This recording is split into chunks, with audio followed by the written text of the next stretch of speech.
Welcome to our virtual field trip with Professor C.C. Etter. We're over here at the Lyman Reserve, which is an estuary feeding into Buttermilk Bay, which is just off of Buzzards Bay.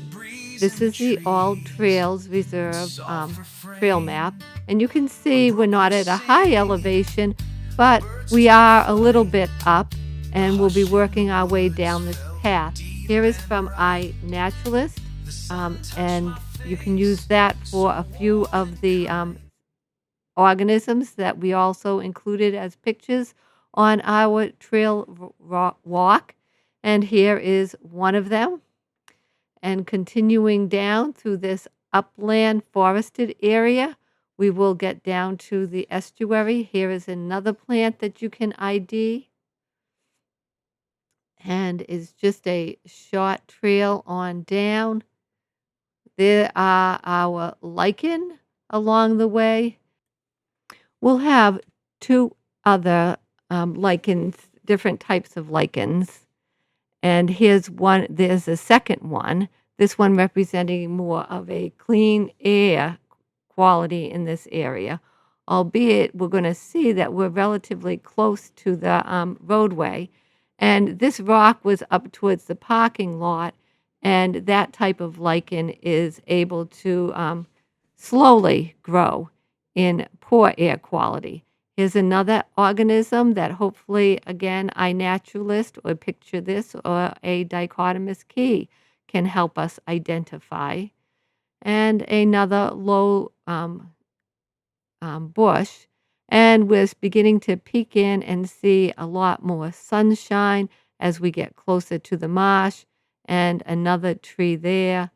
And as we get closer, we are able to see that on both sides, the organisms are changing in the type. They're becoming more of that salt marsh. And we just barely can see our bridge, which crosses over Red Brook. And we are on the side of Head of the Bay and Red Brook. And this is a small stream feeding into Buttermilk Bay, which is right off of Buzzards Bay. And it is an estuary. The river runs, or stream, runs with fresh water, but it also, on the high tides, especially around certain moons, will be salt water. And that's what you had seen at that kiosk, is some of the different species that are found in this area.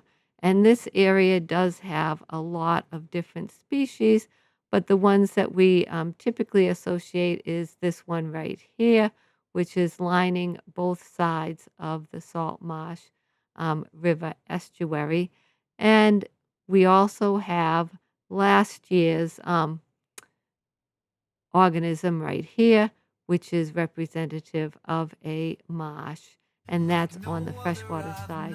So I took the samples on the 26th and the 27th of May 2025, and here is the weather for that time period. I created this video as well as the one at the Saltwater Beach. That's at the other end of Buttermilk Bay, right before it's entering Buzzards Bay, and they're all linked together.